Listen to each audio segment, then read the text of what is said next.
So be careful what we say. Be careful what you say and who you talk about. Right. Of course, I won't do that. All right.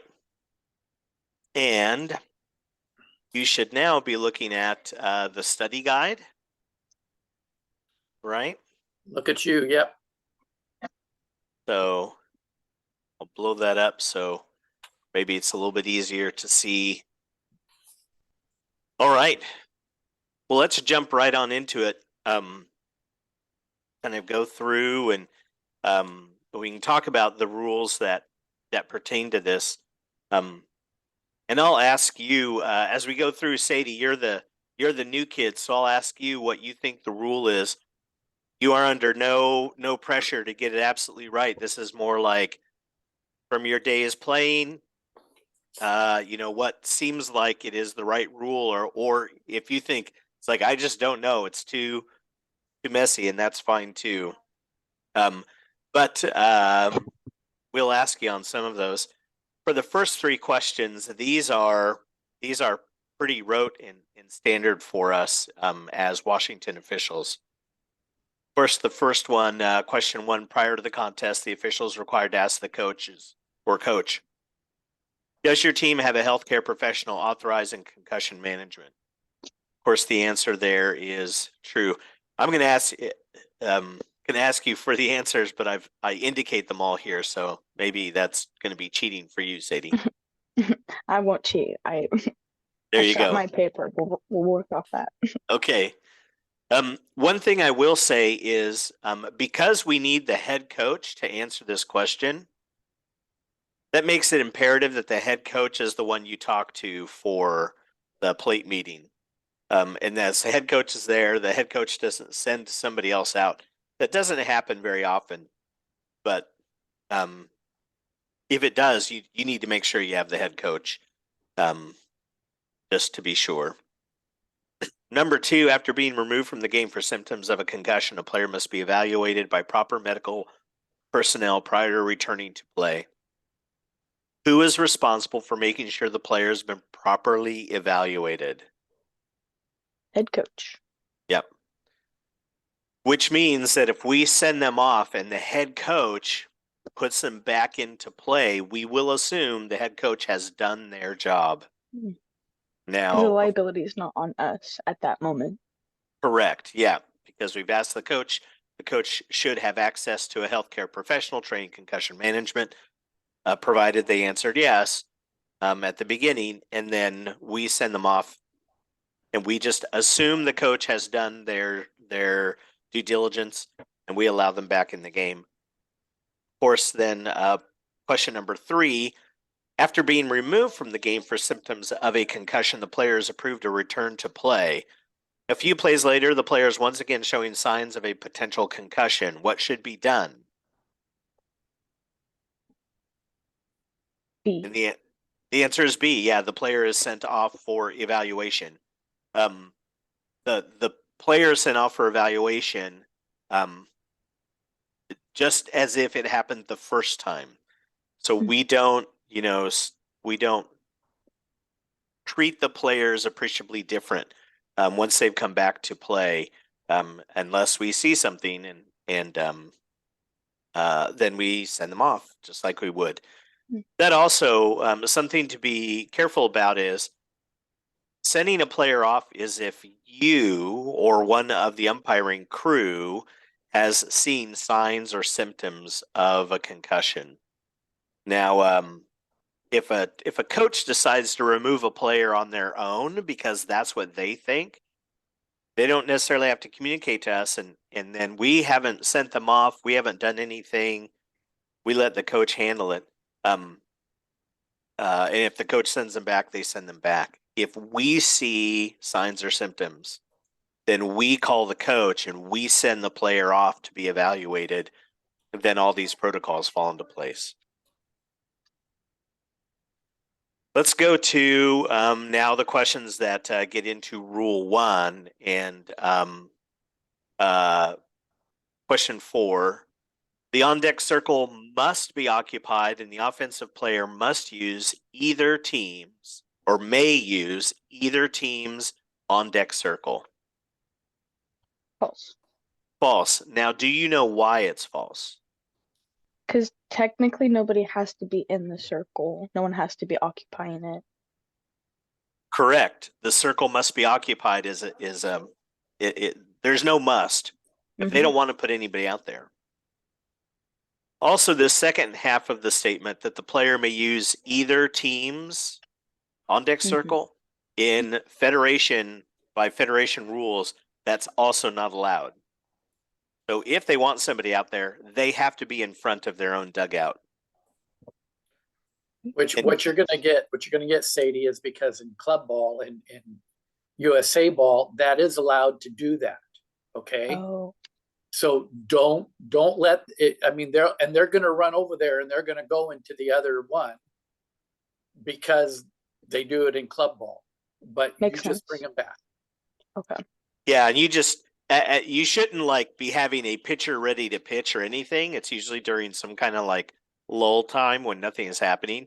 You just hold up your hand and tell the pitcher to stop, and then just tell the hitter, the on deck batter, say you have to go to your own side. It's the rule. Okay. And sometimes they're like, oh, okay. All right.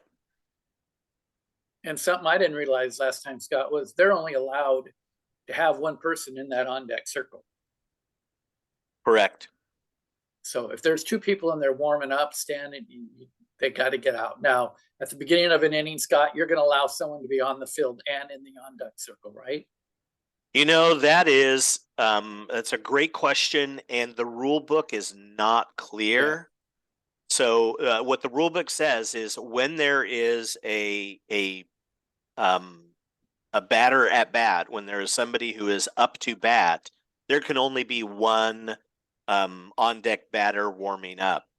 The question is, during warm-ups, is that a time where there is one person who is at bat? And I would make the argument that there is nobody at bat yet because you haven't started the inning, you haven't called them to the batter's box. In fact, they can't go in the batter's box while the warm-up is being thrown. So if they want to pull 3 or 4 people out there swing bats, I don't think we have a rule compelling us to shoo them back in the dugout. However, once you call somebody into the batter's box, say we're going to play ball, excess on-deck batters have to go in.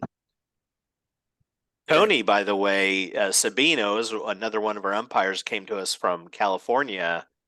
His association back where they had made the determination that for liability purposes, you can't have more than 2 people out swinging a bat and warm up at any time. Whether that's warm up between innings or whenever. So okay. So question number 5, Tim, do you mind reading? Question 5, with a count of 2 balls, 1 strike, B1 attempts to bunt the ball in flight with no arc, goes into foul territory where the catcher makes a diving catch. So A is that is a foul tip. B is the ball remains alive and the count is now 2 balls, 2 strikes. C is the batter is out on a caught batted fly ball in flight. B. Okay. Still out. So the key there is what is a foul tip? And if you understand what a foul tip is, then this question is really easy. So tell me, what is a foul tip? Foul tip is where it's just tipped off the ball, but it lands foul, not when it's still in the air. It's when it lands foul, right? No. Wrong. Although that is what a lot of people That's kind a of piece. think. Yeah. Yeah. So a foul tip is where the ball hits the bat and then it goes sharply and directly to the catcher's mitt and then is caught. So basically one of those where the bat swings and it just keeps coming straight back. If it bounces off and it goes somewhere else, in this particular question, because it's going someplace where the catcher has to go make a diving catch, we will assume it didn't go straight back to the mitt, it went somewhere else. And that is a popped up foul ball, so C is correct. And I think Scott has mentioned before that when you discuss rules with people, if you can mention it the way it's said in the book. So if they're asking what a foul tip is, it's when the ball goes directly back. How does it say? Sharply and directly. Sharply and directly back to the catcher. Okay. And in this case, that's not what they're recalling. Okay. Yeah. Perfect. So question 6, Tim, I'll rely on you again, please. In the second inning with 1 out, and just, I'm going to tell you, Sadie, you know how many times when I go through these questions, when it talks about runners on bases and outs, I draw a little diagram next to the question. I put runners on bases and I put outs, balls, and strikes, because for me, I got to see things. Okay. So to be abstract sometimes just doesn't work. So don't hesitate to do that when you're going through these questions. In the second inning with 1 out, R1 at first base, B3 hits a ground ball into right field. As R1 approaches second base, F6 fakes a tag, causing R1 to slide. And who or what should be done? So who is F6? Do you know who F6 is? Fielder 6, isn't that? Yeah. So Yeah. who is fielder 6?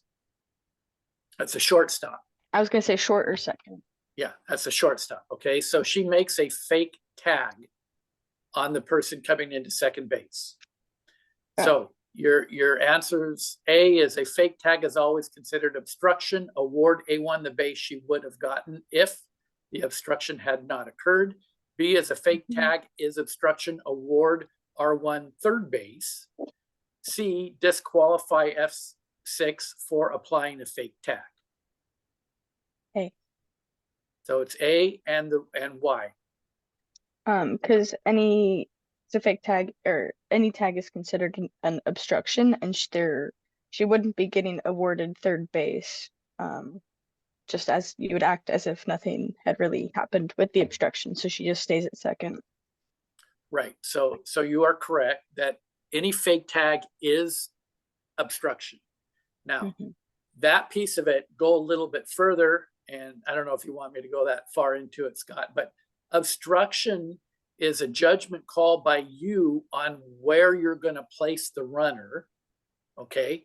If in fact you thought that runner could have made it to third base, if there wasn't a fake tag that made her slide into the base, if there wasn't a fake tag and she could have rounded and got all the way over to third base, you can award them third base. Just as if, and here's what's going to happen a lot of times is you might have obstruction, and as soon as the coach sees that you've given obstruction, they tell that runner to run to the next base.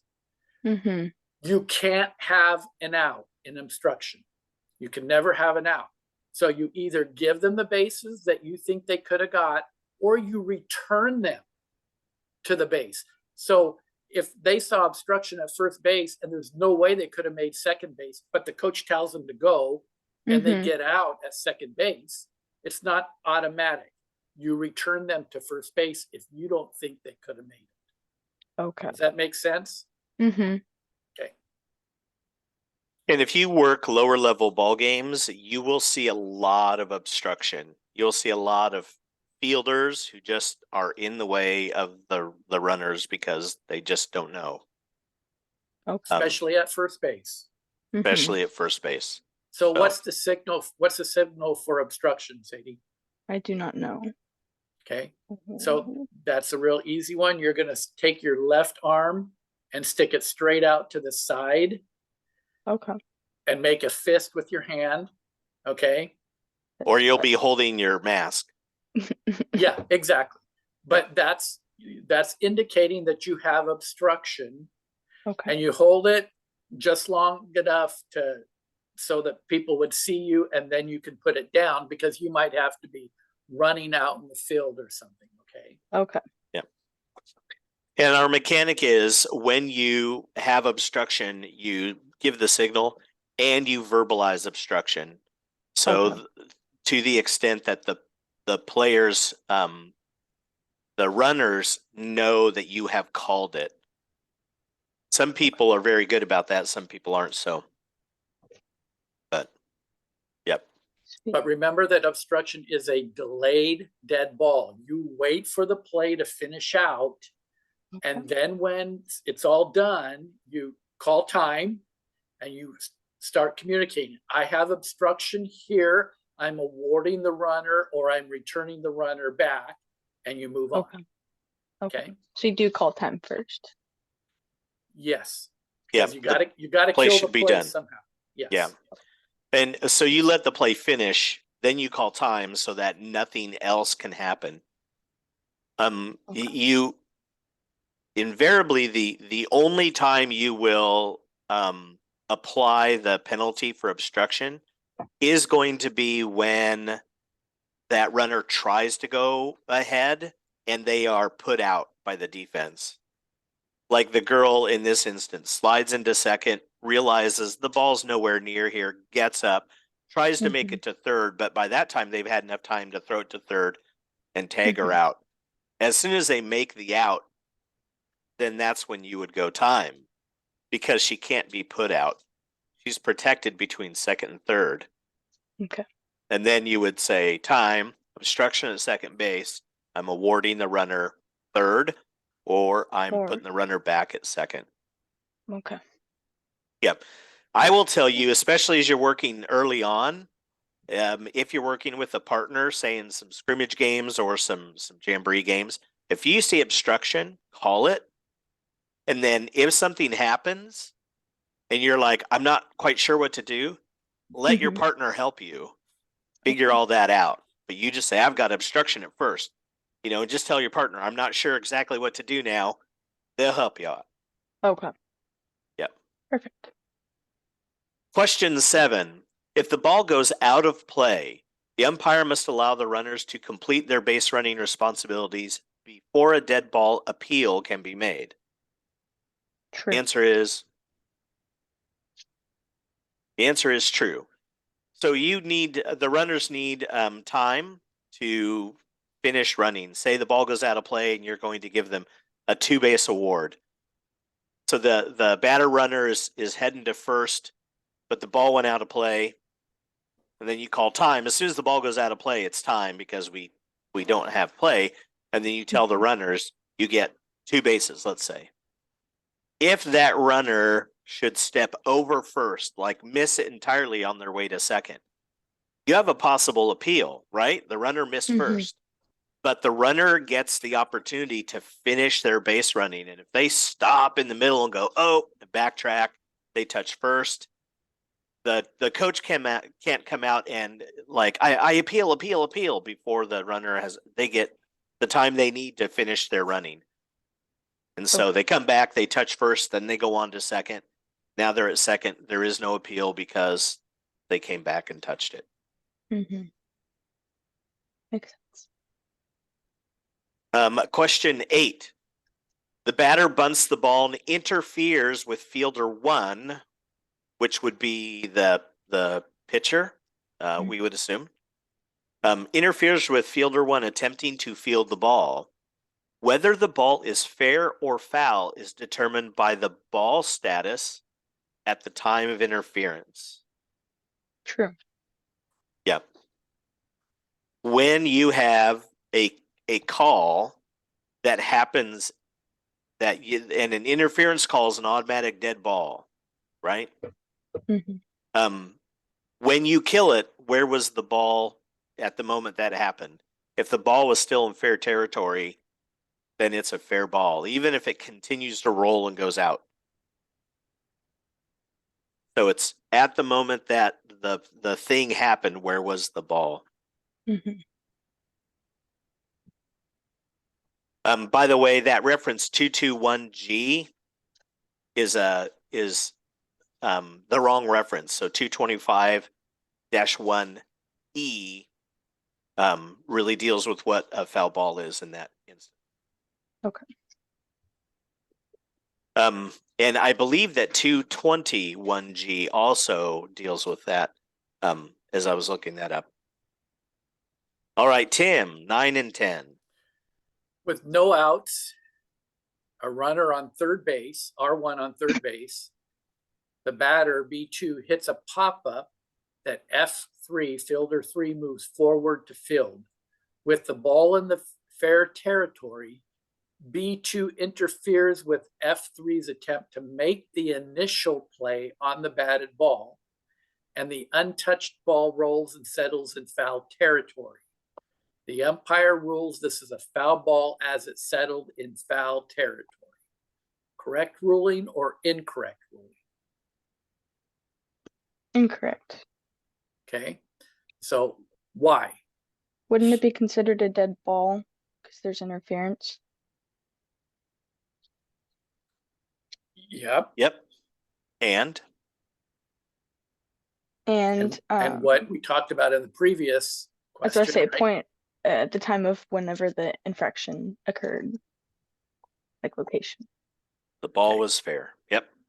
Okay. Another term you need to know is initial play.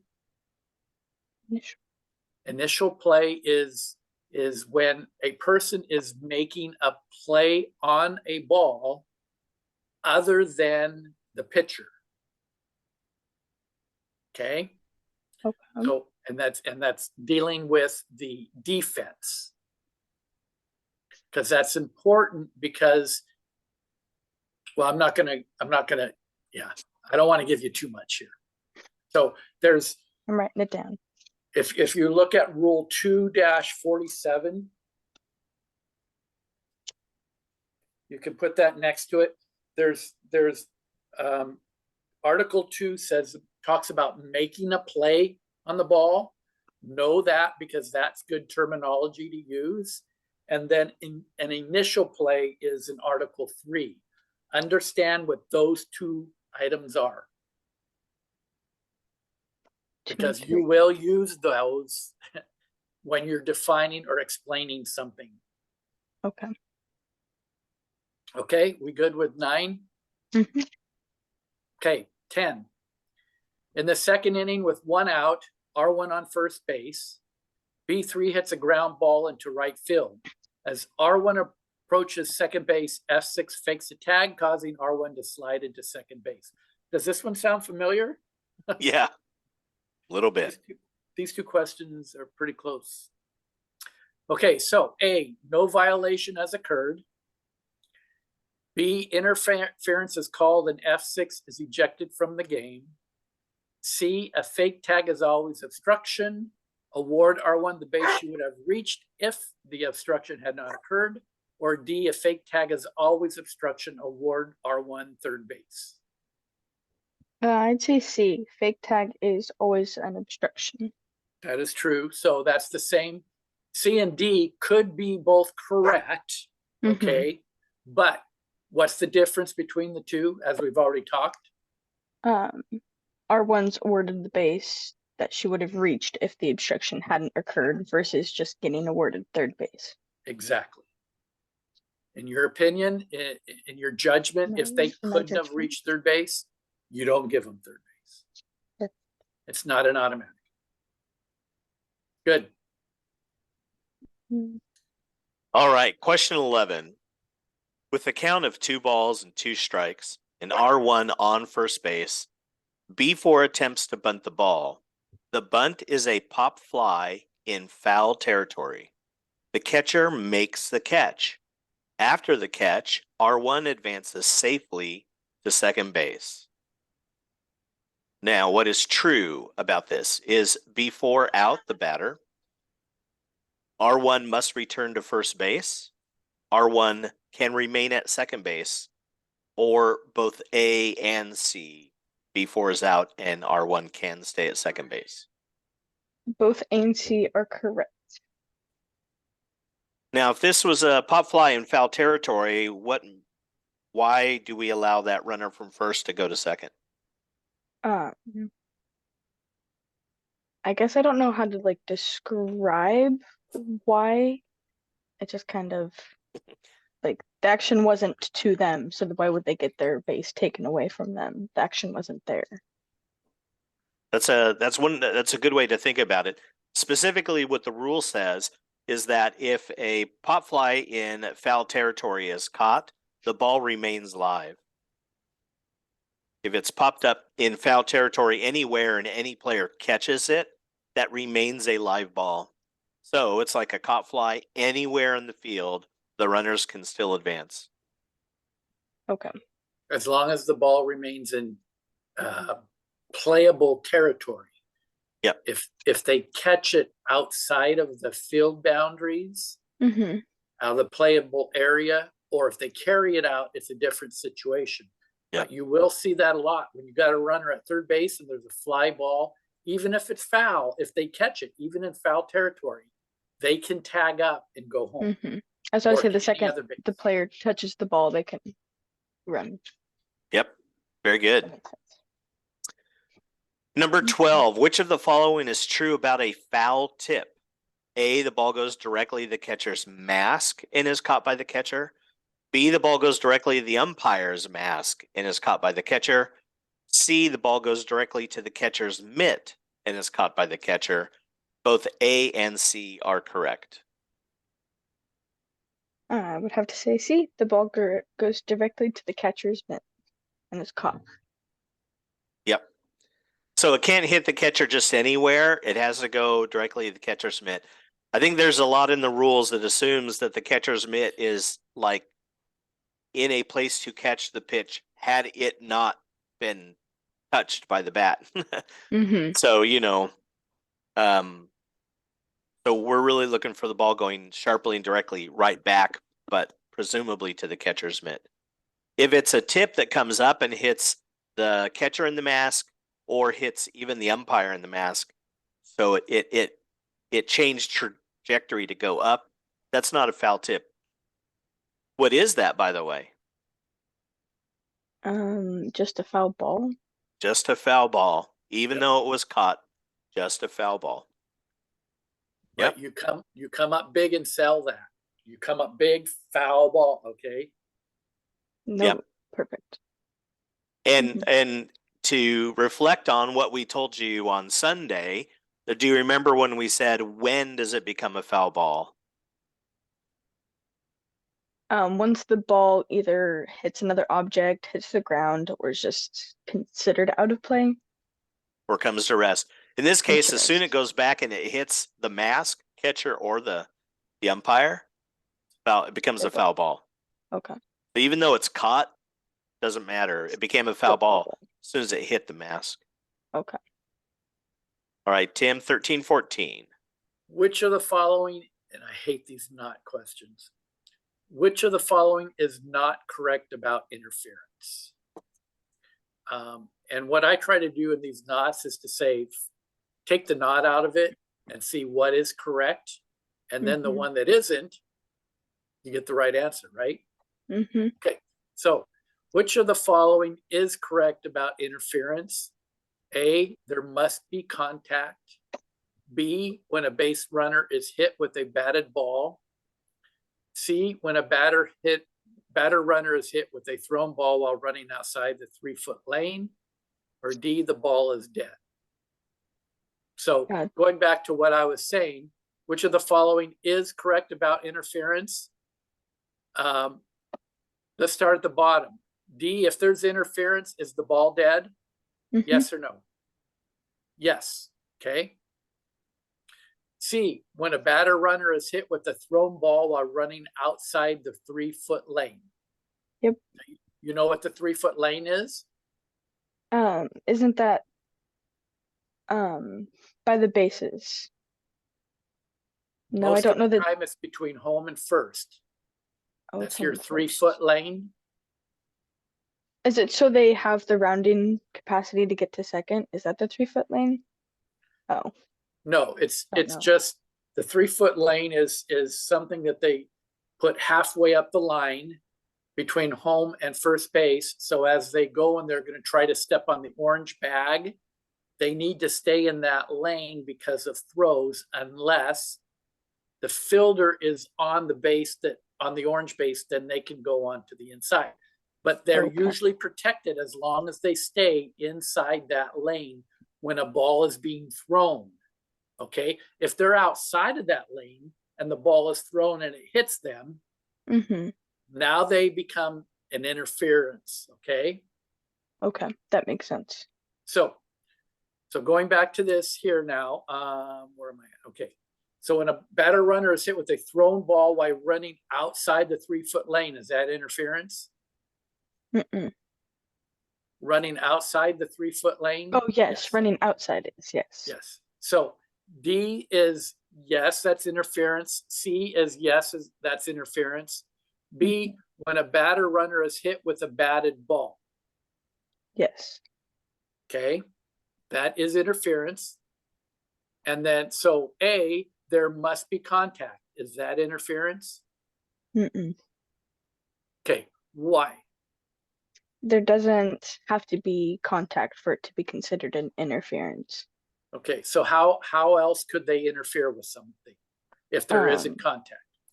Like running in front of them while they're trying to field the ball, Okay, like jumping over them, so there's, unless they're on the ground. okay, so what's the definition of interference?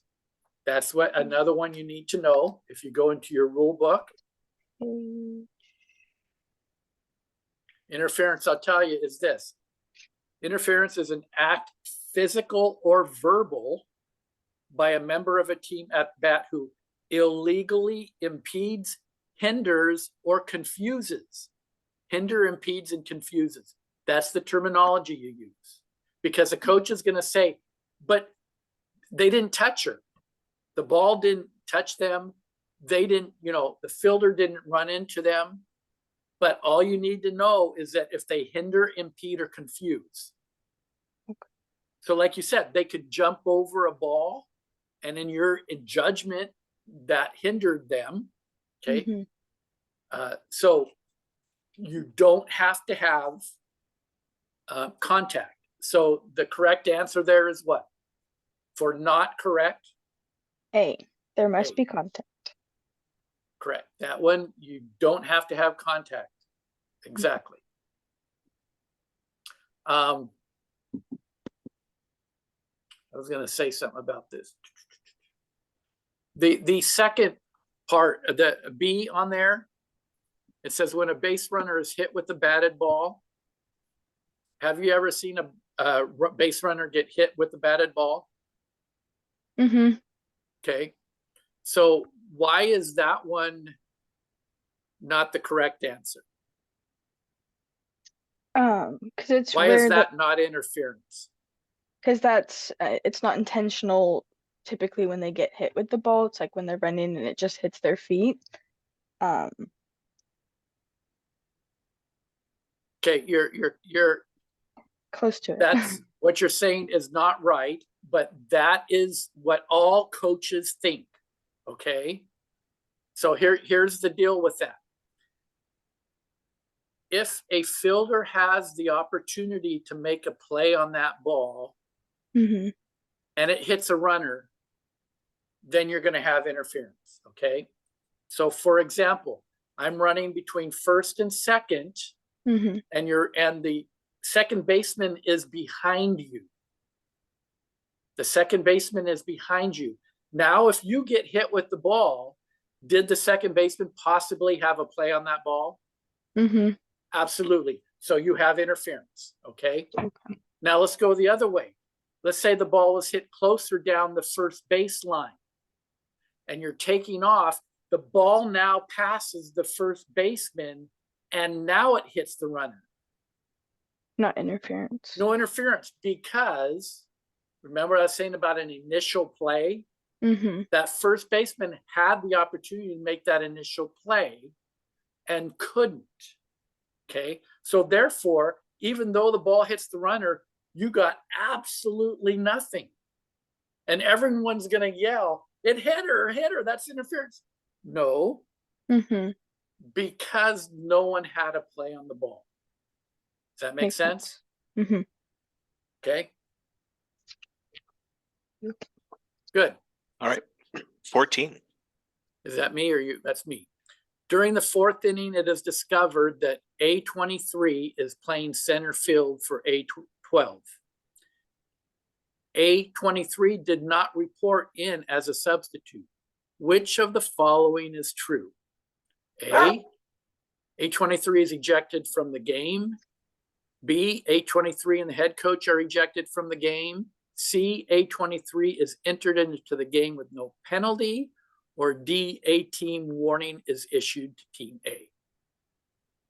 Team warning is issued because no one's getting ejected and no one's entering the game with no penalty. Some type of warning has to be Right, present. right. And that's pretty consistent all the way through NFHS, throughout all the sports. In volleyball, it's the same situation as some. I mean, you just give them a warning, you know, and then you move on. In this particular question, it assumes that A23, that if they would have reported, it would have otherwise been an absolutely legal substitution. So it is not illegal, it is just unreported. So it was fine. So what you're really penalizing is you didn't tell me as an umpire. You just didn't tell me. You need to tell me. So a team warning. And by the way, I had this question on the test. I did answer D, and it is correct. So D is the right answer. However, it is not clear that A23 is otherwise legal to sub in. So that question could be more clearly stated. However, we will assume A23 was perfectly legal to do that. Just didn't report. So let me ask this question. In basketball, is it in volleyball, if number 12 subs in for 7, 7's got to come back in for 12. Is that the way it works for basketball too? If an illegal sub or if an unreported sub comes in? No, anybody in substitutions. Oh, that they're tied to that player, that once you Yes. sub for them once, that's Yes. no. In basketball, it's just they're open. just there are there's 5 players people on the floor. right? Yep. Okay. You can Because- put anyone in and take anyone out. Doesn't matter. Because see, in volleyball, if 6 goes in for 7, 7 has to come back in for 6. Just like with softball, if you're putting in 4 for 2, 2's got, well, if 2's going to come back in the game, they got to come back into that position. Yeah. It's the same way with volleyball. It's got to come back into that position. Yeah, basketball, we wave them in. we don't manage who they're coming in for. We just wave them in. Yeah. Okay. So, question 15. What is true when a batter is intentionally walked for appeal purposes? So, to kind of pick this question apart, a coach has said, I want to intentionally walk this next batter. And now we're going to execute that walk, but the coach wants to appeal something like batting out of order or some other appealable offense. The question is, what is true about the intentional walk if we have a pending appeal coming on? So A, the ball is dead. B, it is considered a time at bat. C, it is considered the same as a pitch being thrown for appeal purposes. Or D, all of the above. All of the above. Yep. Now the ball is dead. We never make it a live ball. We just in federation, we just say we have an intentional walk. We send the runner down to first base. It's not a live ball. They can't go any farther than first base. And that batter is considered to have had their time at bat. What is rule specific here in C is that it is also considered the same as a pitch being thrown. So let's say the previous batter batted out of order, and that's what the coach wants to appeal.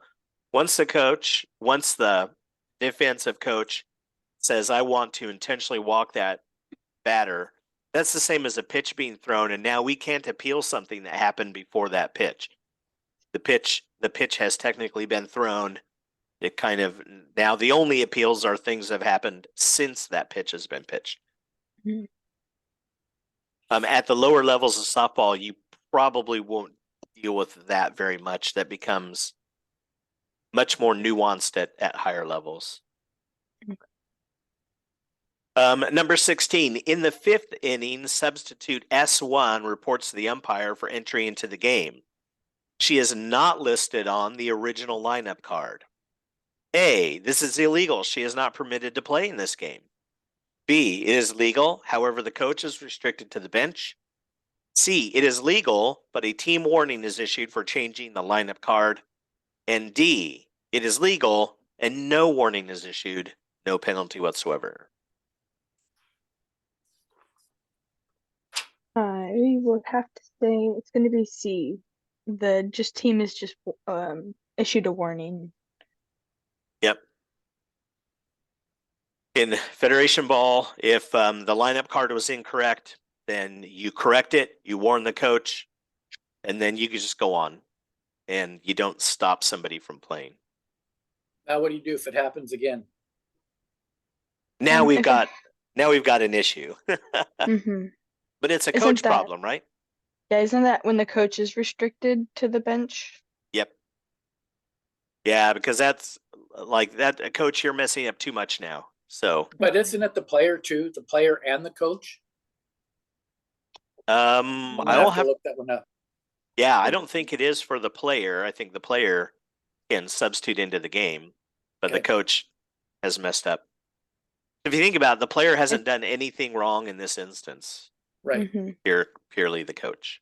Yeah, it just says any further changes made to a player / substitute number or name results in the head coach being restricted to the dugout / bench area for the remainder of the game. Okay. Yep. Thanks for teaching me tonight. Bad coach. That's the bad coach penalty. Mm-hmm. All right, Tim, 17 and 18. After the lineup cards are accepted at the pre-game conference team, A's coach tells the umpire that the DP will play defense for the flex. The flex is listed as the pitcher. A, this is a legal substitution. B, a team warning is issued for change in the lineup card. C, illegal substitution. The flex must face the first batter. Or D, since the flex did not face the first batter, she may not re-enter the game. Isn't that still just legal? There's nothing wrong with that there. Correct. This is a legal substitution. Yeah. So yeah, so we could go pretty in depth on Yeah. like all the DP flex stuff. And I don't would think say we have let's time tonight. Yeah. Yeah. But it is true the DP and the flex can sub for one another and it's perfectly legal.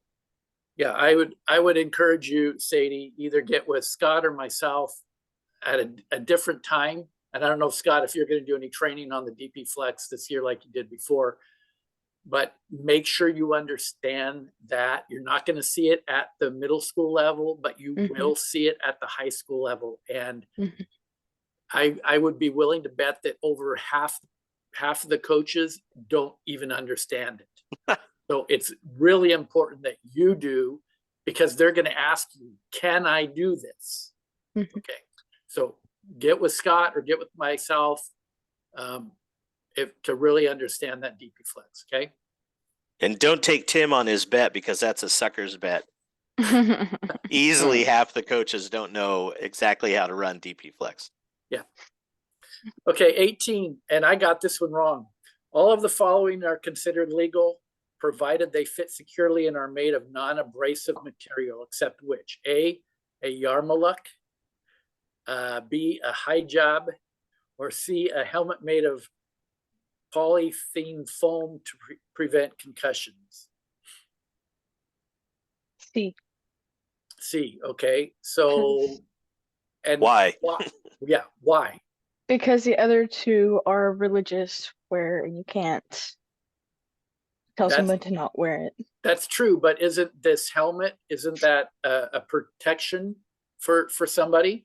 It's just a foam. It doesn't have a protective hardening on it. So it's So specifically by the rule says religious headgear. And the helmet made of polyethylene foam to prevent concussions is not religious headgear. And Mhm. religious headgear is the only one that has this, legal exception. So And if it is, I had no idea what A was, okay? But I've seen volleyball players play with the foam cap, and that is legal to do as long as it's been pre-approved yep. by WOA. So it is something but that's not what it asks here. Mhm. So A is pronounced yarmulke. And Yarmulke? it's the beanie like hat Jewish. that Okay. Orthodox Jewish people wear. Yeah, Okay. Orthodox Jewish men. Yarmulke. Yeah. Okay. All Cool. right, 19 and 20. Again, this is a DP flex rule. If the flex bats for the DP position is eliminated for the remainder of the game. Now, the key wording here is eliminated for the remainder of the game, as in the DP can't ever come back, and that is false. You can go from having both a DP flex, having only one, and then go back to having both again. Mhm. Yeah, as long as you started with the DP flex. You have to start game. with it. Yep. So yeah, and that's about the DP flex, but answer is false. 20. Which of the following is true about re-entry for a flex who has left the game? I'll cut to the chase on D.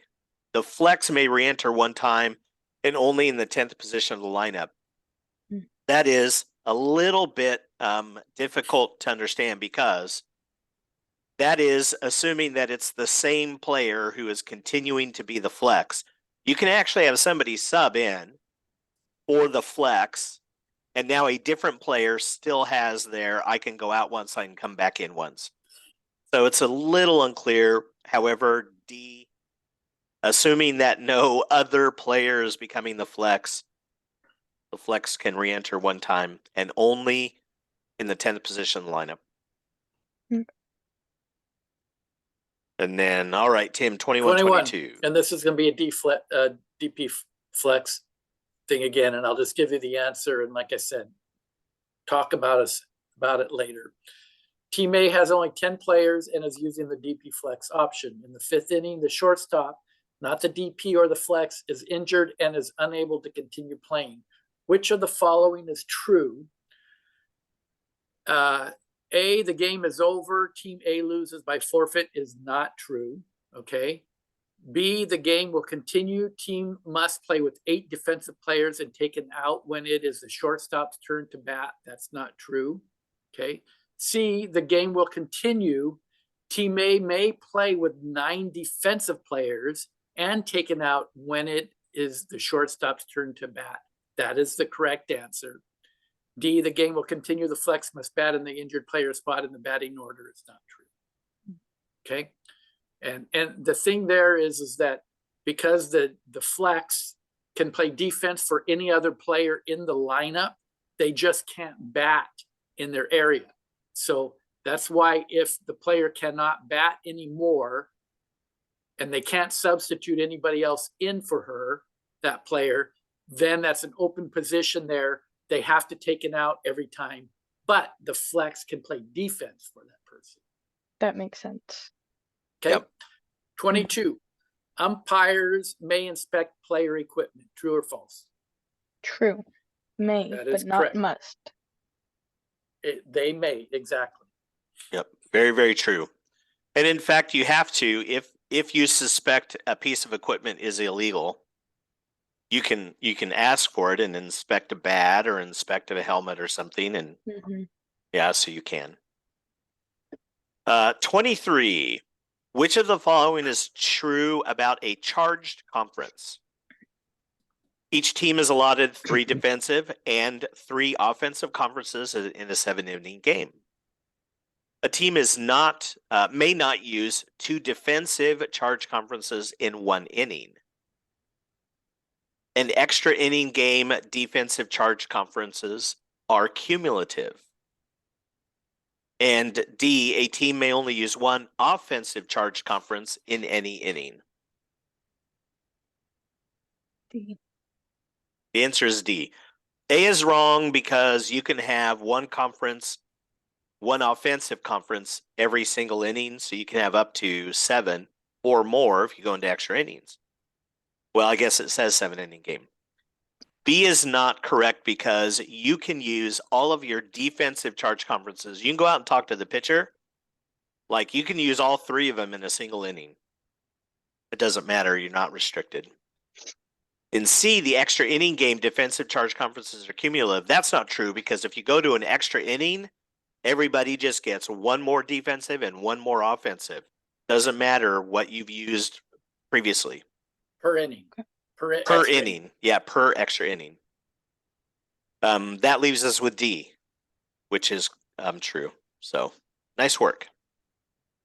So Sadie, just quickly, something on offensive conferences. That's the batter wants to talk to the coach wants to talk to the batter, right? Okay. Only 1 batter in that inning is allowed to do that. So if the first batter comes up and the coach wants to talk to her, okay, that's it for that half inning. Now, if the next batter comes up and he wants to talk to him, no, coach, you've already had your 1. You're only allowed 1 per half inning. Okay. Yep. What if it continue? Like, what if it happens to slip by and the coach does talk to him? Is there any violation, or is it just a warning? You would call for the player to come. You say, I need the batter to come in the box, batter up. They have 10 seconds to do that. If they don't come and get in the batter's box in 10 seconds, it's a strike on the batter. Okay. And you would just keep calling them in. And if 10 it has seconds, to be the strike, third, batter up. And if it's a 3rd strike, they're out. Yep. Okay. You couldn't you, Scott, tell the coach he's got to stay in the dugout? I mean, couldn't you? Yeah, if the coach was being really defiant and doing it like an in-your-face kind of way, and that's pretty obvious, then I would just stop the game and I would go to the coach and say, Coach, this is unsporting. Yeah, you're disrespecting me. I'm restricting you to the dugout. Okay. You can do that. But that would be like unsporting behavior. Just like, say the batter doesn't know what the sign is and goes running to the coach. You just say, batter up. And the coach should send them and say, no, I can't talk to you. Go back. But if they don't, then you just give them, you start, in your mind, clicking off 10 seconds. And then you would just loudly say, it's a strike on the batter. Batter up. I have never, in 19 seasons, I have not ever had to do that.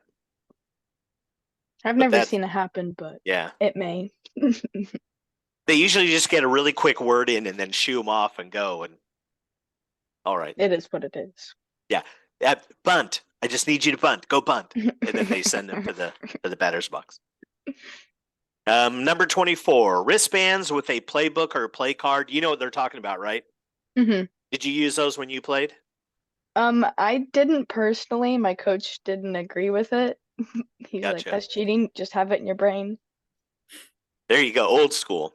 Yeah. Wristbands with the playbook play card are treated as exposed garments and must meet the color requirements for upper body garments.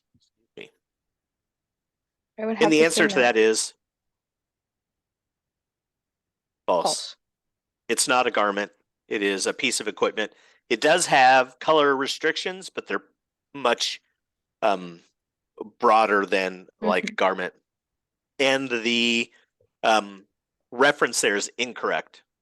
It's just the wrong rule. In fact, I don't think 3.7-7 exists. So. Okay. All right, Tim, 25-26. Before the game has started, who determines if the field is playable? The umpires, the home coach, the head coach of both teams, the umpires and the head coach of both teams. Just the head coach. Just the head coach, okay? So the head coach is going to determine if it's playable. Once you take over the field, then you still have the option to say, nope, it's not playable.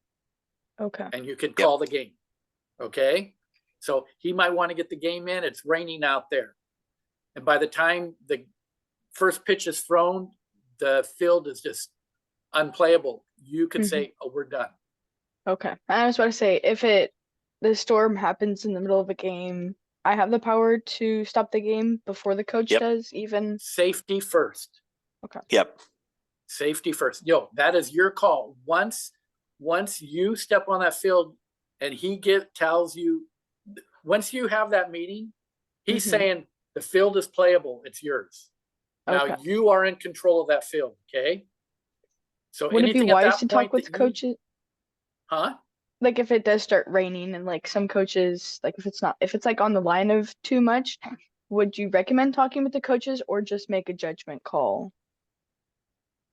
I would communicate with the coach, Okay. but it's your call ultimately. Ultimately. Okay. Okay. He Yeah. might want to call it and you're going to say, no, it's still in playable shape. There's no problem because he wants to get home and have an early dinner. So I have one time a handful of years ago, I actually had a coach want me to call a game because the wind was too strong. And the wind was not a safety issue. It was just horrible playing conditions.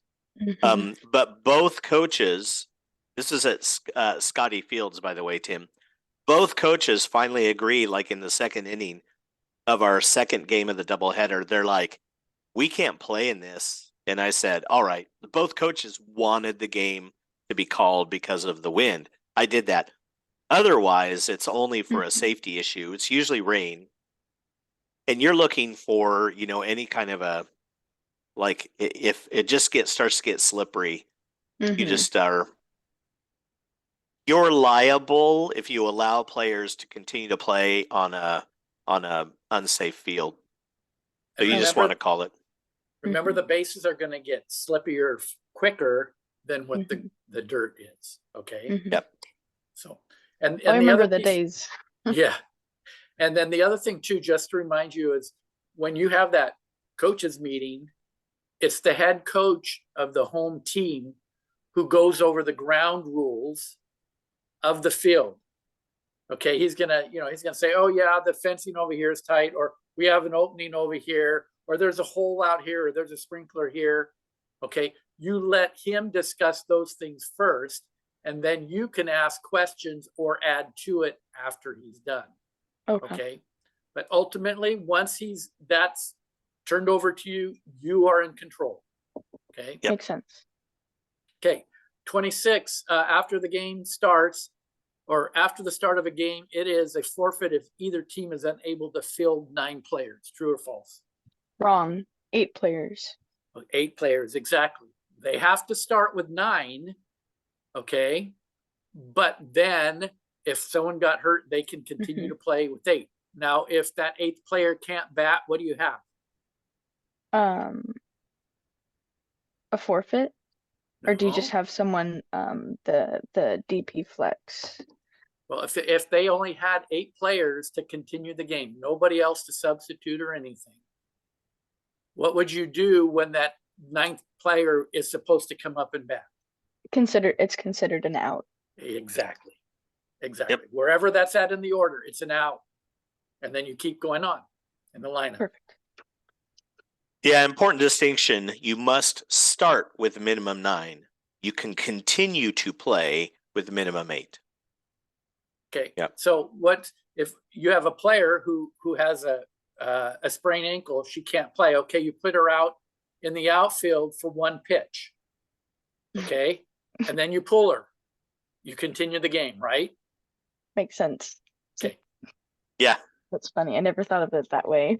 Or the batter. Say you're up to bat. You start with 9 batters, and then you put her as number 9. You know she's not going to come up to bat, and then you pull her, right? Yeah, technically, once the coach has submitted the lineup to you, and that lineup has 9 players, and you say, "Yep, that's the lineup." Okay. You have started the game with the requisite number of players. And then you can pull. Yeah. 7. Then if they say, yeah, and number 8 is injured, so that's going to be an out, then now you're playing with 8. Perfect. All right. Number 27, after taking the sign from the catcher, the pitcher wishes to remove herself from the pitching position. She must step back with both feet, but it has to be pivot foot first. Step back with both feet. Either foot can go first. Step back with both feet, and it's the non-pivot foot that must be first. Or if her hands are together, she must request time before stepping back. Step back with both feet, and it doesn't matter which foot. Yep. So B. Yes, and that is just as long as they step back. Now, the key is on D, it says the hands are together. It is as long as we are up to the hands together and the hands have not come apart to start the pitch, the pitcher can remove themselves. So the hands coming together isn't the limiting factor. It's the hands coming apart. Mm-hmm. Now you can't step out again. You've got to deliver the ball. And this is, Sadie, this is another area where you need to sit down with Scott or Jeremy or myself and go through the pitching rules. I mean, what the pitcher is allowed to do, because there are little things that they're allowed to do and not allowed to do. And I mean, it's mind-boggling until you can get your hands wrapped around it. Okay. See, and I grew up playing baseball, so and then when I switched to softball, I was like, I just need to know the basics about what to look for when I'm like batting against a pitcher. So I never learned what the rules were for pitching. Yeah. So I will need to catch up on that for sure. Yeah, and at the lower levels, especially middle school level, most of those pitchers will be as illegal as the day is long, and you will not call it because they don't know how to be legal, and you're not going to teach them. So it's not your job to teach them. Yeah. So you will, umpire down to the skill level, and use some common sense. But yeah, you just want a pitcher that gets it close enough that somebody can hit it, so we have a game. Yeah. But once you get to the high school level, even the sub-varsity levels, you want to know what you're looking for. Yeah. 28. The pitcher steps onto the pitching plate with both hands together. The plate umpire signals delay dead ball for the illegal pitch, which, by the way, is correct. R1 is on first base, leaves her base before the release of the ball. The base umpire calls dead ball and calls R1 out for leaving early. By the way, that is also correct. So here's the question. We have both an illegal pitch, which is a delayed dead ball, and then we have a leaving early, which is an immediate dead ball. So do we go with the leaving early, which when you call dead ball for leaving early, you don't even allow the pitcher to throw the pitch. Say dead ball, no pitch, runner left early, runner's out. That would be A. We will ignore the illegal pitch. B, ball on the batter, which is what you would do for an illegal pitch, and R1 is awarded second base, which is what you would do, again, for an illegal pitch. Ergo, we're going to enforce the illegal pitch. We're going to ignore the leaving early. C is R1 is out for leaving early, force that, and a ball on the batter, which is enforcing the illegal pitch. We're going to enforce both of those. And then D, it's just a whole big mess, and we're going to nullify the whole thing. Offsetting penalties. No pitch, no out, no nothing. Do over. It's going to be C because first you would do R1 is out for the leaving early because that's immediate, and then you would still call it a ball because it still happened. Yep. It's not nullified. And what the rules people will tell you is you have two separate infractions, and you enforce the rule on those, or you enforce the rule on both of those, really in the order that you would normally do that. So we wait on the delayed dead ball until after a play or a pitch. But as soon as the runner's called out for leaving early, that triggers the dead ball, the delayed dead ball in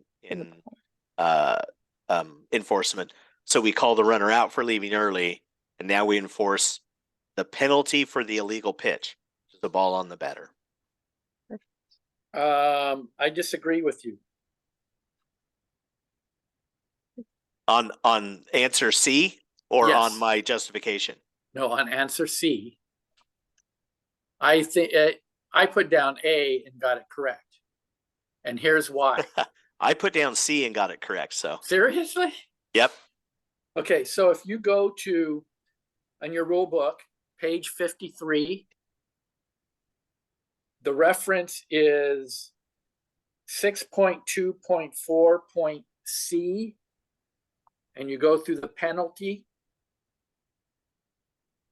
It says, so you're there on page 53, Yep. Article 4C. It says the runner is called out for leaving the base too soon. No pitch.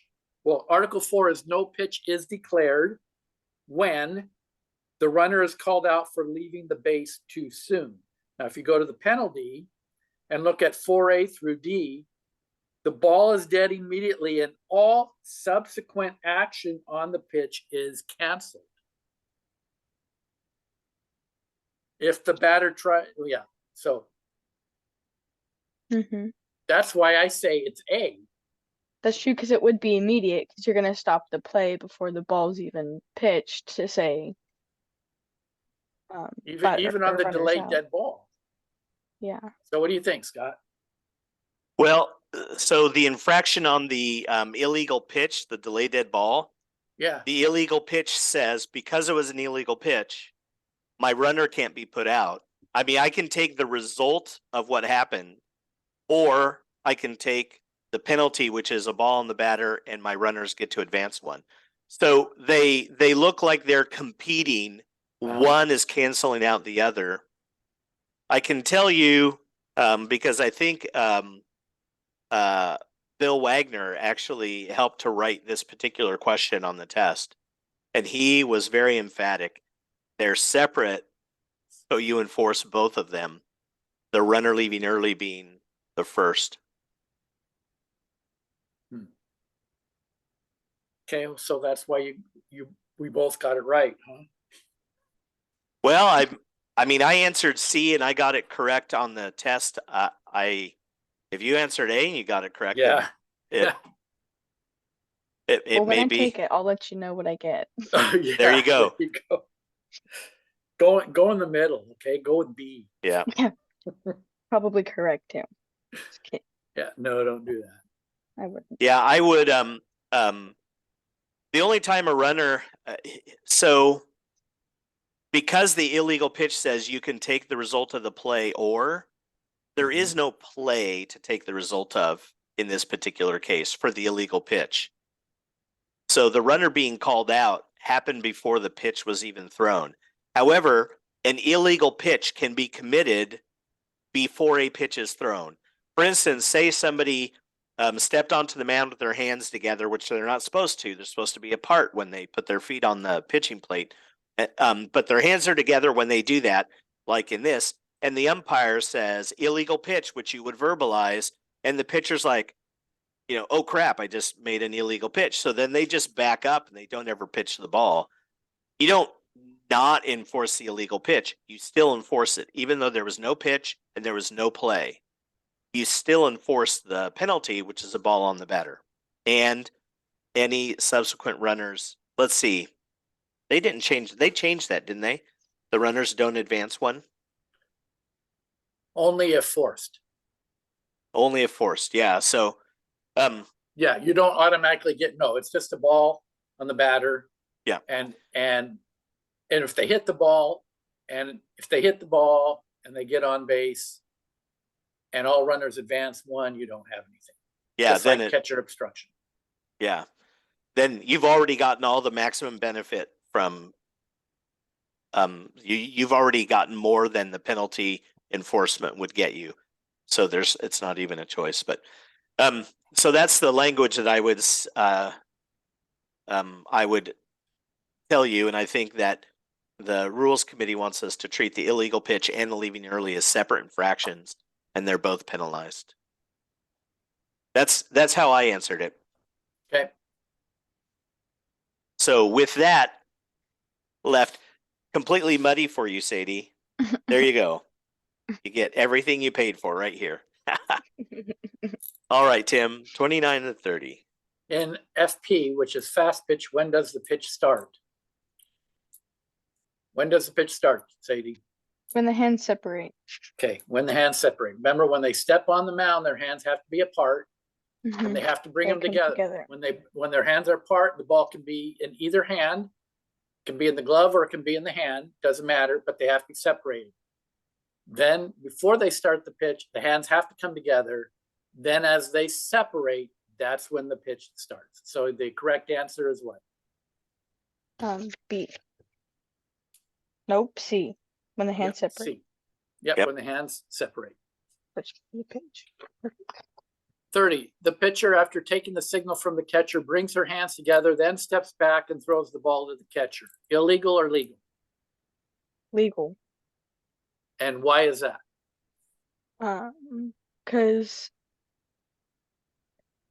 after bringing, she stepped back. Wait. So this is kind of a trick question for us people that have been doing this for a while. Because before, a pitcher was not allowed to step back. They had to have both feet in contact with the pitching rubber. Now in high school, and It's just one in foot. I think club ball and USA ball right now as well, they're allowed to step back with their non-pivot foot Mm. and then step forward to pitch. Okay, so Yep. it That is makes- legal. But the thing here, it says,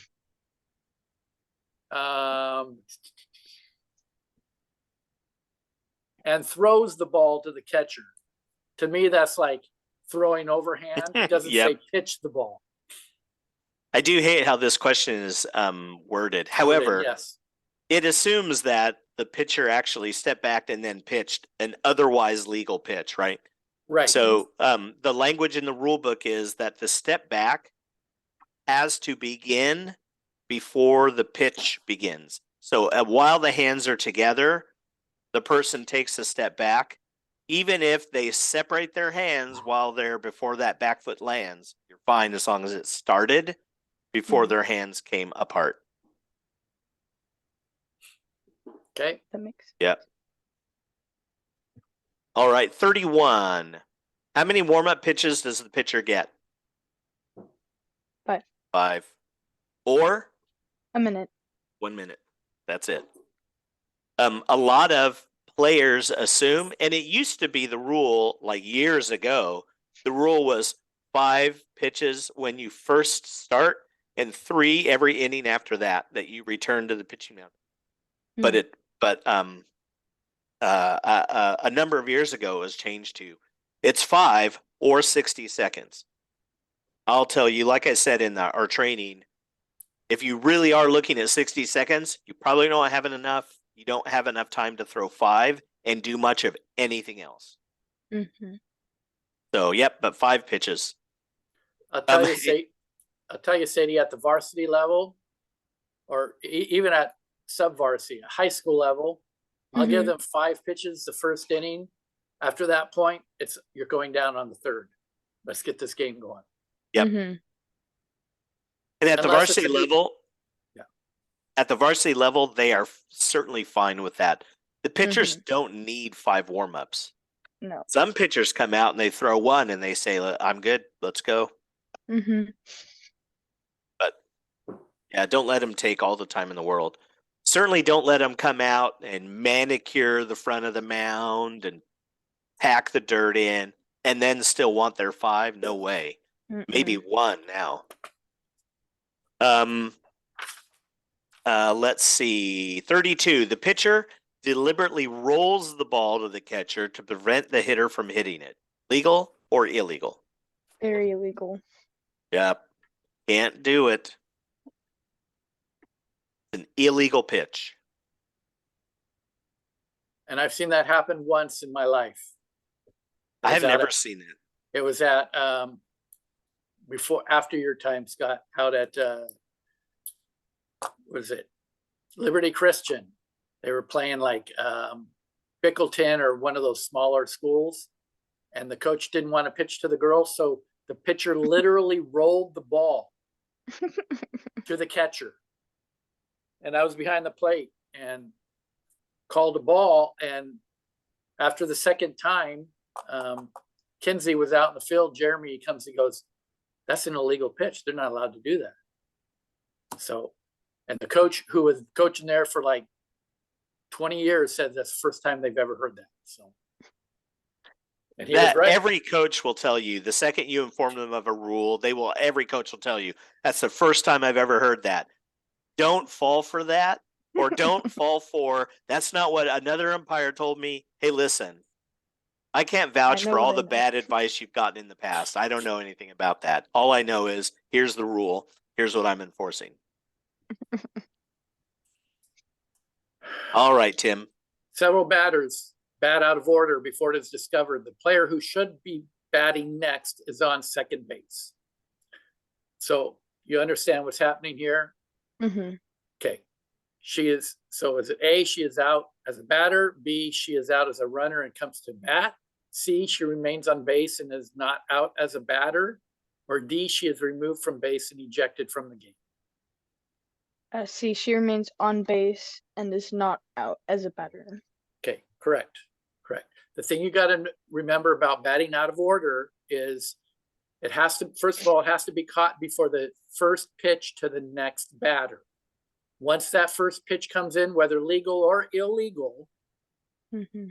then the batting order picks up right there, just the way it is. If that means 5 people didn't bat previously, mm-hmm. they didn't bat. You pick up the order from that point on, okay? Makes sense. And you're never going to, I don't want to say never, or I guess I could, but if somebody bats out of order, the person who batted out of order is not the one who's at fault. It's the person who didn't bat. So you're always going to, the infraction goes against the person who didn't bat, which means you're going to have the out on them.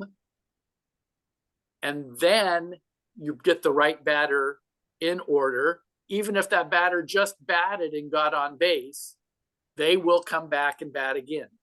Yep. Okay. Batting out of order can seem to get very, very sticky very quickly if you get 2 or 3 people batting out of order. But if you just are logical about take each batting out of order, like this batter was out of order, but as soon as the next batter came up to bat, that's now a non-issue. That batter's, we call it legitimized. That now that's the right batter. So now is this batter the wrong one? Well, if that's true, then as soon as another pitch is thrown, that becomes the right batter. So you can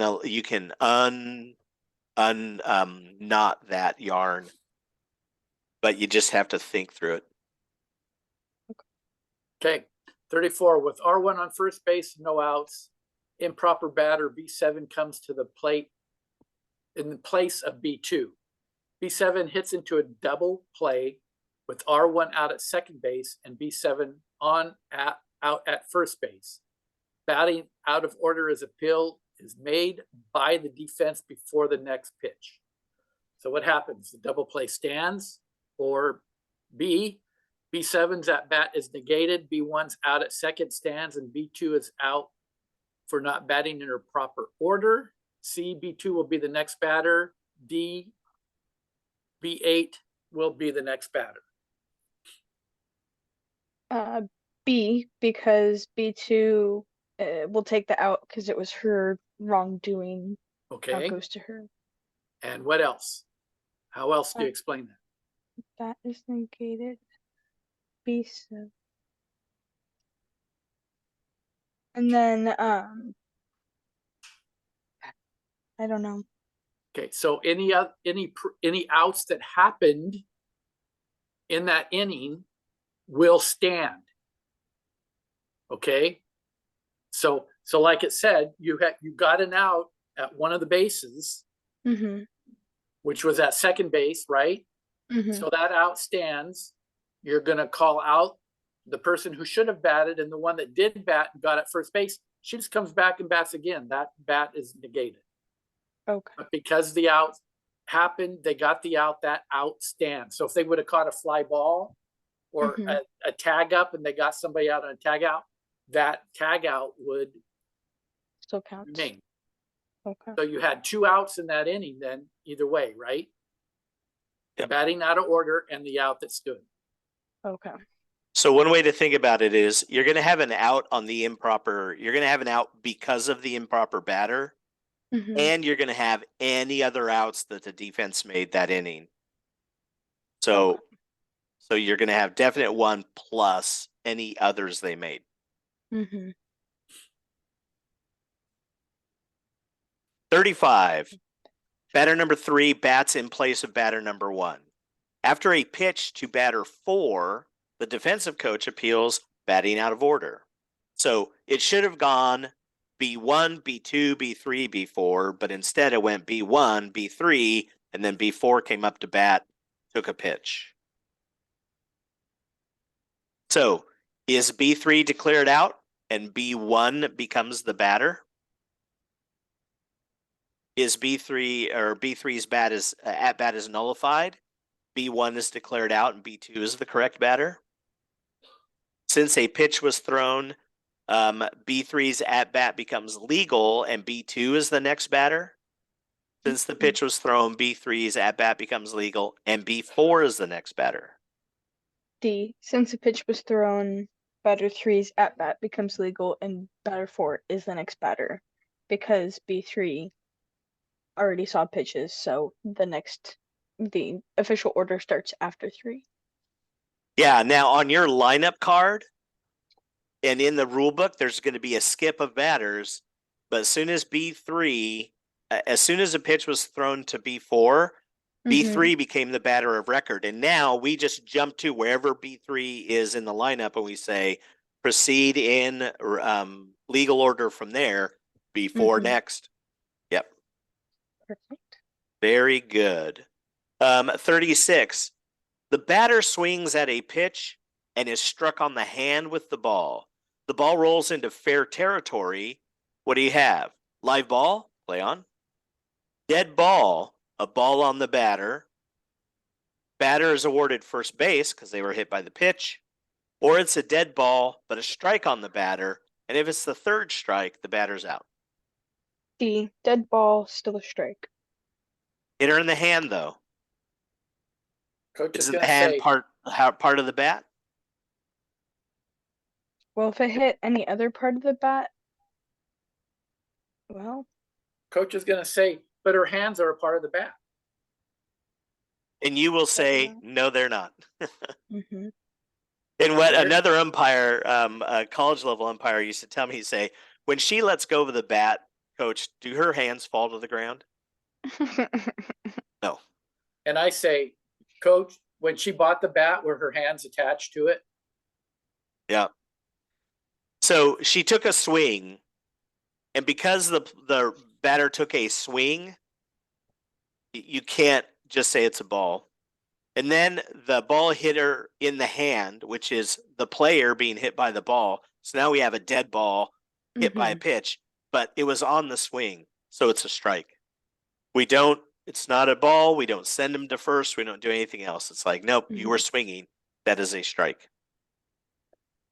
But it is let's dead. say she wasn't swinging, like she half swung, but like still hit her hands. Like if I don't consider it a strike, would it be a ball? Like if it wasn't a swing and still If hit you her thought hands? that the batter was not making an attempt at the ball and still got hit by the pitch, there are a couple of things you need to decide, but let's just assume that they were just like, they were triggering and then they're like, oh no, that's an inside pitch. So they were doing this and they hit him in the hands. That is just a player hit by a pitch. Dead ball, you go to first, right? Okay. There are other scenarios that become more nuanced, but that's probably the most common. That's the one that will be more common for you. Yeah. 37. B2 swings and hits the ball. She discards her bat and she runs to first base. The ball rolls into the bat, which is lying in fair territory. Do we have A, B2 is out for interference, or B, it is a live fair ball, C, it is a dead ball, or D, it is a foul ball? So do you understand what happened here? And a lot of times this is going to happen when they're bunting the ball. Yes. Okay, they drop the bat, the ball's just what, 2-3 feet out in front of them. So Mhm. what is your answer? I'm still gonna say it's live because the bat is in fair territory. So if the ball hits the bat, it's going to be still fair. So you have the correct answer, but your logic is wrong. Okay. Tim is so gentle. Yeah. So yes, the answer is B. It is a live, fair ball. But here's the deal. If the bat's on the ground, okay, still not in the person's hands, okay? If the bat is on the ground and the ball rolls and hits the bat, we have absolutely nothing. You have what it says here, a live, fair ball, okay?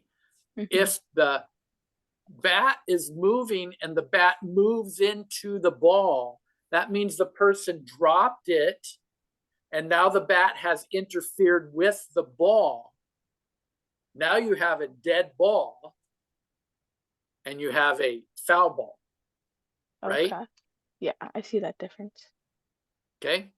Yeah, and the rule book language says if the ball hits the bat, then we have a live fair ball. There's no rule. If the bat hits the ball, and that nuance is pretty important. Like think of like say you're a really savvy hitter, so you go down to lay down a bunt down the first base line. You do sharply, it's a little hit a little more aggressively than you wanted, and as you're running down first base line, you see that it's going foul. You don't want it to, right? So you just drop your bat right near the ball and try and keep it from going foul, and your bat hits the ball. Well, now you've interfered, right? We can't have that. But if you just put the bat down, the bat comes to rest. A term that we will use, although it's not in the rule book, is the discarded bat now becomes part of the playing field. It just is. And if the ball hits it, it's like the bat's like a rock or any other, anything else on the field. If it hits it and it stays fair, then it's just fair. Okay. 38, a damaged bat. Oh, is this mine or yours? Yours. A damaged bat is an illegal bat. True or false? False. Correct. It might not be, you still can't use it, okay? But it's not illegal. An illegal bat carries penalties for using. A damaged bat is just, nope, get it out of here. Go grab a non-broken bat, please. Makes sense. Yeah, there's not a penalty. 39 with R2 on second base and 1 out. B3 has a 2-2 count. The next pitch strikes the ground in front of the plate, but is caught by the catcher and is caught by the catcher. B3 swings at the pitch, but misses the ball. So A, is the ball live? B, the ball dead? C, is the batter out? And D, the ball's dead when it hits the ground, ball on the batter. Remember, they have a 2-2 count, so 2 strikes. Ball's live because it's dropped third strike. And what makes it a drop third strike? When the catcher, it hits their glove, but they drop it. Oh. Like they don't fully catch the ball. So in this particular case, what's describing is the ball hits the ground, bounces up, and the catcher catches it cleanly. But in the rule book, a drop third strike occurs when a ball hits the ground for any reason. If it hits the ground for any reason before the catcher can catch it, or the catcher doesn't catch it, it's just hits the ground for any reason. In fact, the rule book says that any ball that the catcher does not catch in flight. So in flight. If So it bounces. Well, what if in this case, can't the pitcher roll it to you then because it wouldn't, or like do kind of like a bounce toss almost to kind of bypass that, but it wouldn't be in flight then? Correct, yeah. So if they roll it, that's just an illegal pitch. If the pitcher like throws something that bounces before the plate, to drop third strike. So they're disadvantaging themselves as a pitcher if they do that. So Sadie, here's where you're gonna run into trouble with this, okay? Bless you. Thank There's a difference between a caught ball and a trapped ball. You know what the difference is between the two of them? Technically, yes, but no, my brain, no, Okay, never that. so a caught ball means that the ball is in the air and they catch it. A trap ball means it hits the ground and then they catch it. So Okay. as the pitch comes in and it short hops the catcher still catches it, but it hits the dirt. Mm-hmm. Okay. And the runner's going to take off because the ball hit the dirt with 2 strikes. And the Mhm. coach is going to come out and argue and say, but the catcher caught it. Still No, hit the the ground. catcher did not catch it. Mm-hmm. The catcher trapped it. A caught ball is a ball that is caught in the air, Without from the hitting air the to ground. the glove, okay, without touching anything. Okay. So know your difference, okay? Yep. See that. It's a trap ball means it's a live ball, and if it's on a 3rd strike, it's live. It's not a caught ball, it's a trap ball. Okay. Drop 3rd strike. You would call strike because the player swung, but Mhm. you wouldn't pull the bow, you wouldn't do anything. You'd take the mask off and expect them to go running down to first because the ball is live. Mhm. Rule or number 40, with less than 2 outs and a runner on third, the batter intentionally interferes with the catcher as R3, the runner on third, attempts to steal home. The batter is called out for interference and the runner from third is returned back to third base. Correct or incorrect? Correct. The key on this one, by the way, the reference of 8 is foolish. It's I missed this one. 7-4-4. Yeah, the However, seconds are 8. when you have an interference by an active batter or runner, it's the person who interfered that is called out, not the player that was coming to home. Now, there are some circumstances where you might get a second out also if it was an attempt to break up a double play or something. But primarily, the player that interfered is the one you call out. Okay. Yep. Yeah, I missed that one. Well, In some cases, you can also call the runner out at third base too. Hmm. And I just read too much into it. all right, 41-42, Tim. What is the status of a ball during an intentional walk? Live ball or a dead ball? Dead ball. Correct. Yep. 42. B4 swings at a pitch when she tips the catcher's mitt with her bat. The ball is hit into the infield. B4 reaches first base safely. There are no runners on base. So, A, dead ball, ball on the batter. B, dead ball, illegal pitch. C, the catcher's obstruction is canceled and no option is given. Or D, the offensive coach is given the option of the result of the play or the penalty for the catcher's obstruction. I honestly had no idea. I had gotten this one wrong. I said Okay. B originally. Okay, so the correct answer is C. First of all, catcher's obstruction is a delayed call, just like any other obstruction. You're going to stick your left hand out and you're going to, say obstruction, okay? Mhm. And you're going to let the play go out. If the batter reaches first base Mhm. and all runners who are on base, now in this situation, no runners are on base, but all runners are on base. If they move up one base and the Mhm. batter makes first base, you drop the obstruction and you have absolutely nothing. Okay. Okay. But if the batter got out or any of the runners get out on the bases, now you give the coach the option to say, do you want the result of the play or do you want us to rule on the obstruction? And what you do is you move everybody. I mean, you move them up to their bases. Okay. Basically, Okay. right? So on obstruction, if the coach wanted the result of the obstruction, then put everybody back to where they were at the start, send the batter to first base, have anybody else who was on base who was forced ahead goes ahead one. That's how you would rule that. Right. But Okay. sometimes a coach might want to keep the result of the play, even if the person gets out, because maybe they have a runner on third base and that's the winning run. Mm-hmm. And they throw the runner out at first base, but the Mhm. run scores. So he might say, I want the result of the play. I got an out at first base, but my winning run just scored. Makes sense. Okay, so you got to give them that option. Mm-hmm. Now you were a catcher. Did a batter ever hit your mitt with the ball or with the A few bat? times, like I didn't run into it a whole bunch. Like maybe only 2-3 times out of all of it. Yeah, another thing to remember about that is that it is entirely the responsibility of the catcher to not get in the way of the bat. Mm-hmm.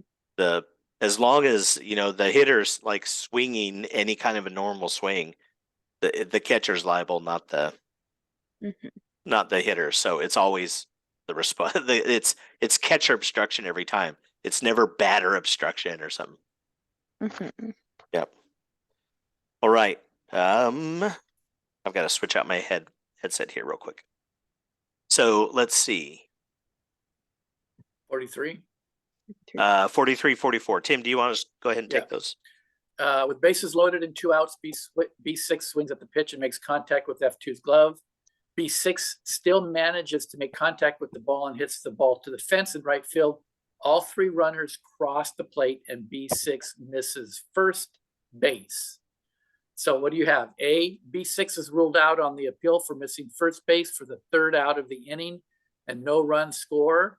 Since B6 has already passed first base, all runners had advanced 1 base. The catcher's obstruction is canceled. Or B, catcher's obstruction is ruled. B6 is awarded second base. Since that is the base she obtained on the hit, all runners scored and appeal for missing first base is not granted. Or C, the offensive team coach has the option to take the result of the player, accept the penalty for catcher's obstruction, which would place B6 on first base and advance all runners 1 base. And the answer is A. Okay. And why? I got this one wrong. Because don't you first have to deal with the appeal for missing, for not making contact with first base? Well, Yeah, actually, I don't know. Yeah. The piece that I got, yeah, you're going to call the on the appeal, you can call the runner out. Okay. But now it comes down to, okay, what happens to all the other runs? Did they all score? Did they all move up a base? What do you do with them? Mm-hmm. Because it's a 3rd out. If it wasn't a 3rd out, it's a whole different situation. Okay. But because it's a 3rd out, what happens? And that is that no runs are scored because it is the 3rd out. And the nuance to that is it's the 3rd out that would have been a force, or that was a force. There you go. So that's what I missed. Yeah. So what we have is an appeal that first should have been put out, and it would have been a force play because first base was a force play on the runner. So the runner was called out on the appeal, and it created a force. Now I put in the notes on the screen here that 2-1-11 defines what a force out is on an appeal. And so this isn't a force. When the 3rd out is a force, no runs can score. No matter what? No matter what. And that's Okay. true even when there's not an appeal. If the 3rd out is a force, no runs can score.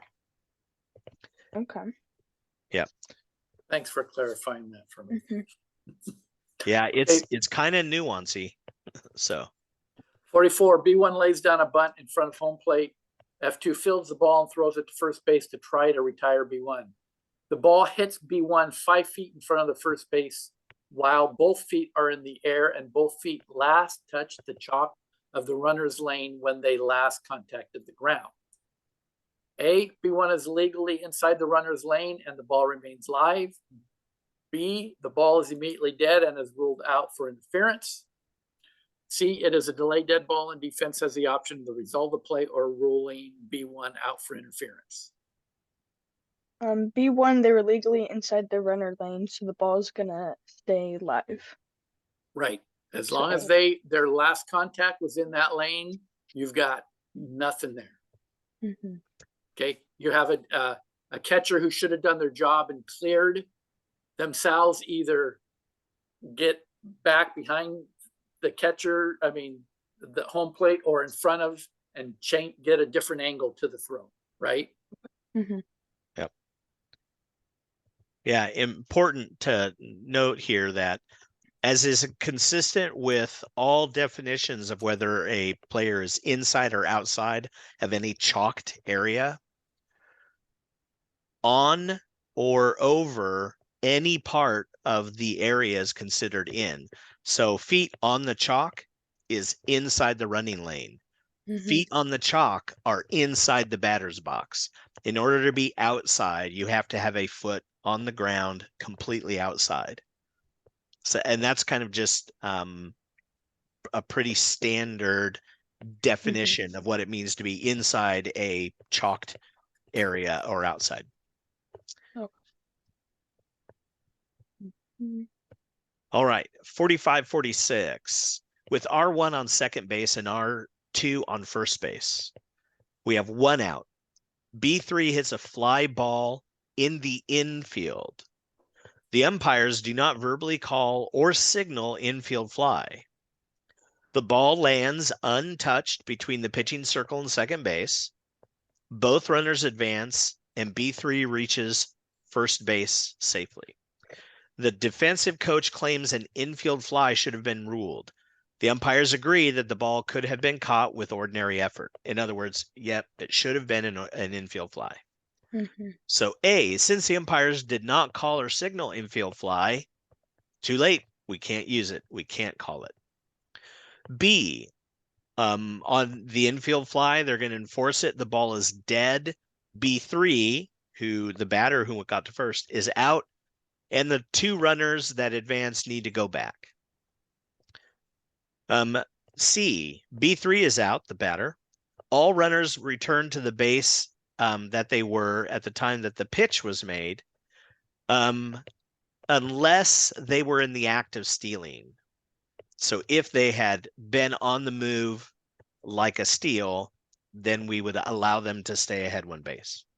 Or D, B3 is out because of the infield fly, but the runners advanced at their own risk and they're allowed to do that. So they would stay at second and third. E. They're still out, and runners can advance at their own risk. Yep. Normally they don't advance because an infield fly is usually a definite catch. You kind of assume it's going to be caught. So they don't usually go, but they can. They're at their own risk. They can move if they want to. If they get there safely, great. If they don't, and they're put out, then that stands too. 46. If an act of interference occurs following an obstruction signal, enforcement of the interference penalty takes precedent. In other words, let's say a runner's going from second to third. The shortstop obstructs the runner, holds them up, blocks their path.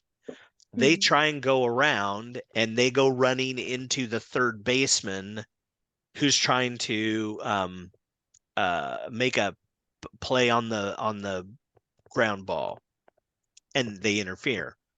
Now, by rule, when they're obstructed, they're protected between those two bases. They can't be put out. So, does the interference trump the obstruction or not? Does the interference take precedent? True or false? Yes, it does take precedent. Yep.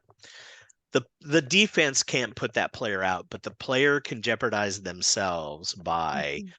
causing interference, by missing a base. There's several things they can do to like mess it up for themselves. Mm-hmm. And obstruction doesn't save them from that. Okay. 47-48, Tim. R1 on first base, ground ball between first and second. R1 is obstructed by first baseman while leading off. R1 subsequently interferes with second baseman attempting to make a play on the ground ball. Offensive coach has delayed dead ball option to take result of the play or penalty for defensive obstruction, resulting in R1 on second and batter runner on first. This is the correct decision by the umpiring crew. True or false? I got this one wrong. I had said true. Okay, it is false. Mhm. Okay, And why is that? and I've got to think here for a minute. Okay. So first of all, we already said that interference will trump obstruction. Mhm. Okay, right? You have to allow the fielder the opportunity to get and make a play on the ball. Okay. Mhm. So that's the deal here. And it's not a coach's decision, right? Mm-mm. Because like, why would the offensive coach have a delayed dead ball option? Exactly. Yep. Okay, 48. Mm-hmm. With the bases loaded, 2 outs, B6 hits an over the fence home run. The runner on first. Okay, so I'm going to say it again. 2 outs. Okay, and B6 hits over the fence home run. The runner on first base misses third base. The runner on first base misses third base. After all runners have touched home plate, the defense appeals that the runner from first base missed third base. So you understand what happened? Mm-hmm. Bases are loaded over the fence home run. One of the runners misses a base. And they're going to make the appeal. Since the ball is dead, on or over the fence home run, all 4 runs score. B, the runner from first base is called out and 2 runs score. C, the runner from first base is called out and 3 runs score. D, the runner from first base is called out and 0 runs score. It's gonna be B, the runner from first base that didn't touch third. They're gonna get called out, so only 2 of the runs are gonna count. Okay. And how would you explain that? Why? Why only 2 runs? Because you're not counting the runner that didn't hit third. You're not counting their run. Okay. And so if there's, oh wait, bases. Oh wait. Never mind. Bases are loaded. I was thinking that there was only 2 on. I actually don't know why it would only count 2 if bases were loaded. Okay. Were they all it was the 3rd out in an inning, right? Okay. Second. Number 1, Mhm. 3rd out of the inning. They all had to run, right? Mm-hmm. Okay. So the 2 runs ahead of the person who was called out will be allowed to score. You call the 1 out, so now that's the 3rd out in the inning. What about the girl who hit the home run? Does her run count? Technically no, because her run didn't go in until after the Gallon first. Okay. So this happened to Jeremy see. Kinsey. Jeremy was one of the guys out on the field. Mm-hmm. Hanford against Richland, arch rivals. Hanford never beats Richland. No. And Hanford had a home run in the bottom of the inning, 7th inning, I think it was. And one of the runners didn't stepped over the base.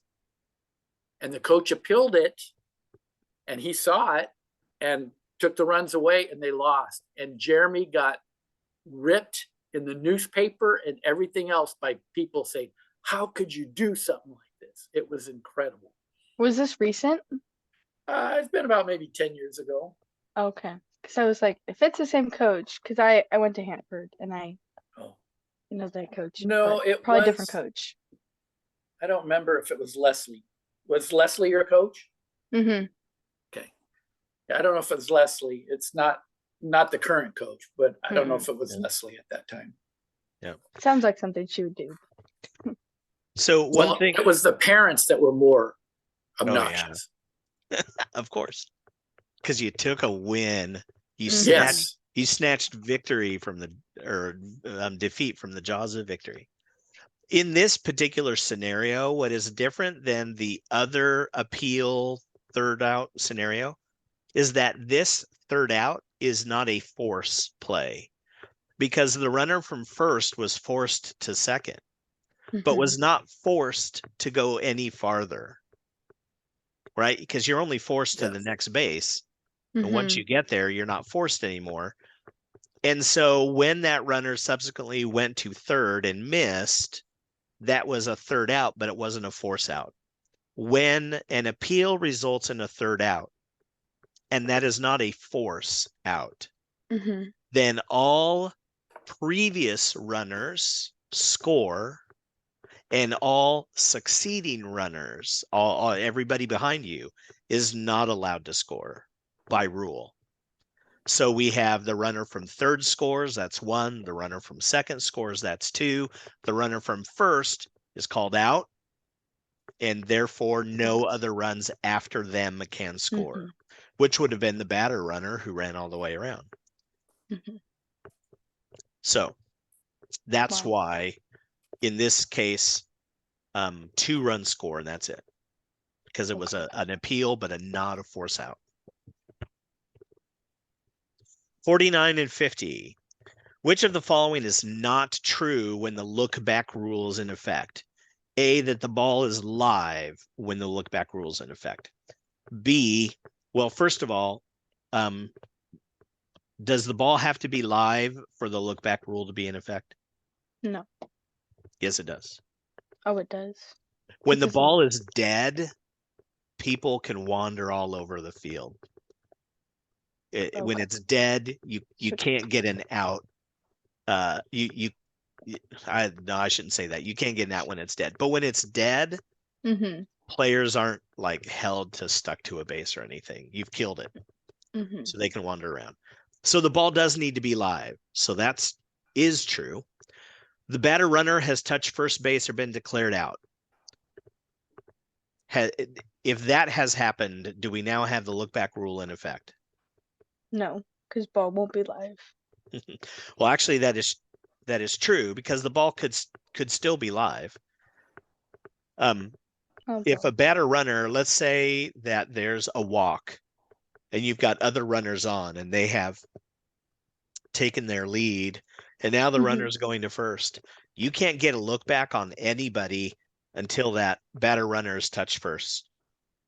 Or if they're put out on their way for some reason, like legally put out, now the look back can be in effect for everybody else. Okay. Yeah. So that is an important nuance to understand.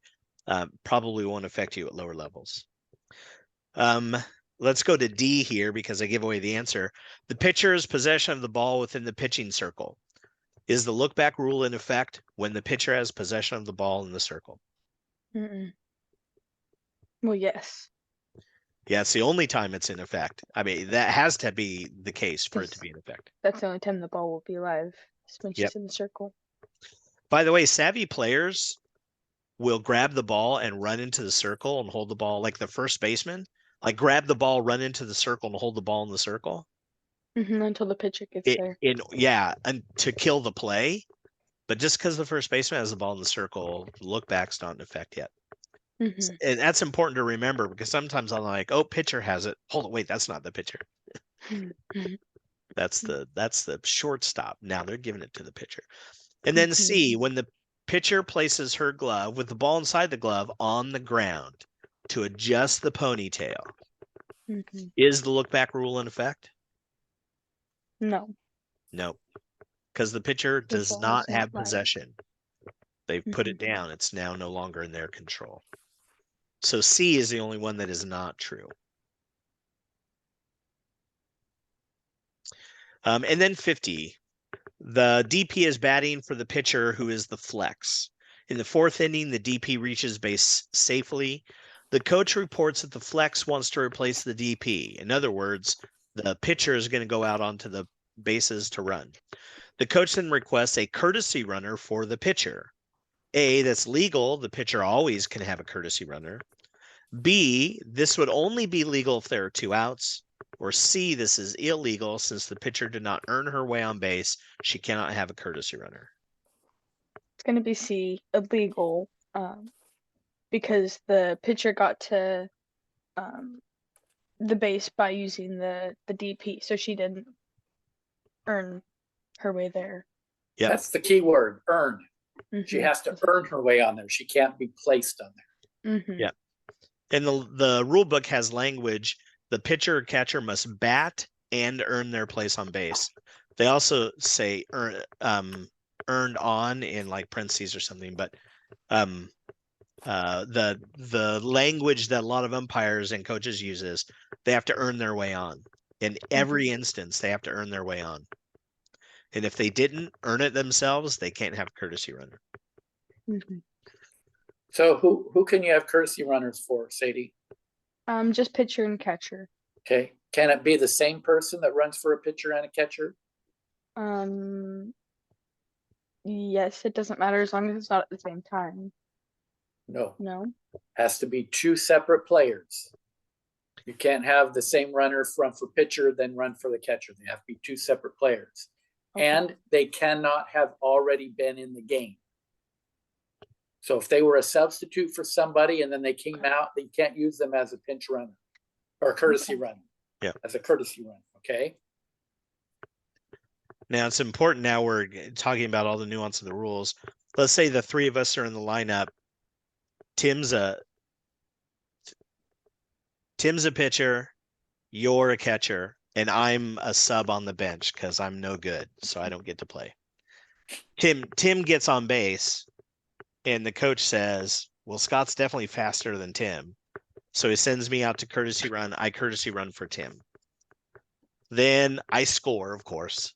And now you get up to bat and you get on base. Well, you're slow as all get out. We definitely need to have somebody courtesy run for you. Who do we send out to courtesy run? Well, it can't be me because now because I'm stuck running for a pitcher. It doesn't have to be Tim. Like if they sub in a new pitcher for Tim, I can run for that pitcher. But now I run for pitchers. I don't run for catchers. That's too lowbrow. Catchers are scrubs, and I am elitist. I like pitchers only. But I'm by rule, I'm bound to only run for a pitcher. Okay, that makes Yep. sense. Tim, we're losing Tim. So, Yeah, it's getting past my bedtime. all right. Hey, we've been at this for 2 hours, but there you Go go. team. There's the test. I'm going to end the recording now, and people can use the recording as they see fit.